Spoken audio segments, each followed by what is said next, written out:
Well, it's now 1976, and the easy money at Ovington is really beginning to dry up. For the last couple of years, Larry and myself, we've been pounding the boards there, kind of speaking, poker, a little blackjack, a few other different things, gin rummy, but we've been consistently making a living, and they're just running out of it. They just don't want to give it to us anymore. So anyway, Larry one night while we're drinking there, and there was nobody that wanted to partake in a game of chance with us, had suggested maybe we should start going and getting some exercise instead of just sitting at the bar all the time. Why don't we go bowling? Well, I haven't been in a bowling alley in 10 years. And one thing leads to the other, and I make my comeback this year, which I've already completely done a 6-part series on that. So all you really have to do is click on the thing that says 1976 comeback, and you're going to get everything blow by blow. Very interesting year. Very interesting year. Well, we'll go to 1977 now.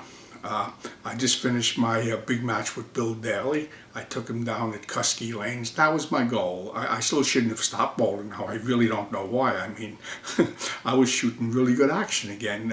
Got very good shooting against not the biggest names around, because I never wanted to get into that, but against some really good bowlers and holding my own and making some money. But I packed it in. There's something wrong with my brain. Packed it in again.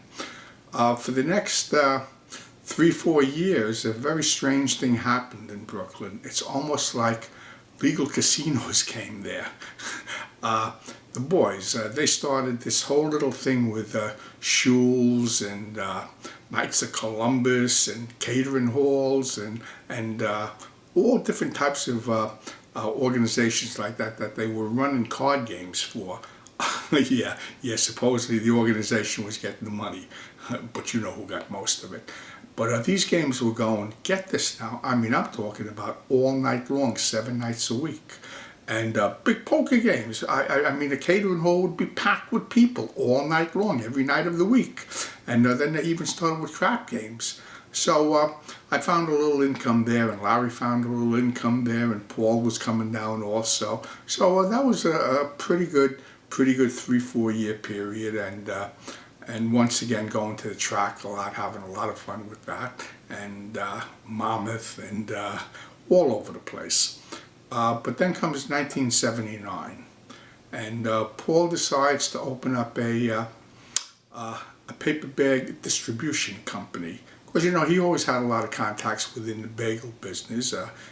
His father owned one of the biggest wholesale routes, and he grew up in it, so he knew a lot of the store owners. And well, actually, he took me, and at the beginning I was just working for him. That lasted a couple of weeks, and then he just made me a partner. The first place we opened up was on McDonald Avenue down by Avenue S, right under the L train there.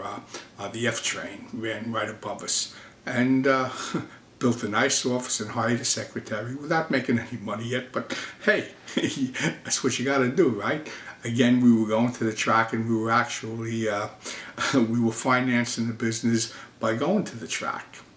That lasted about 2 years or so, and then we moved the business over to Sheepshead Bay. Took a block-long, really big warehouse, and expanded the business a lot. Paul was devoting a little bit more time to it, but still going to the track. But then we got into our card game. That's right. We started to run a poker game. And that's so great story from beginning to end. When mechanics got into it, we were doing it with these Greeks that owned diners, and the mob got a little involved and all kinds of stuff, but we're going to get back to that a little bit later. Right now I'm taking a break.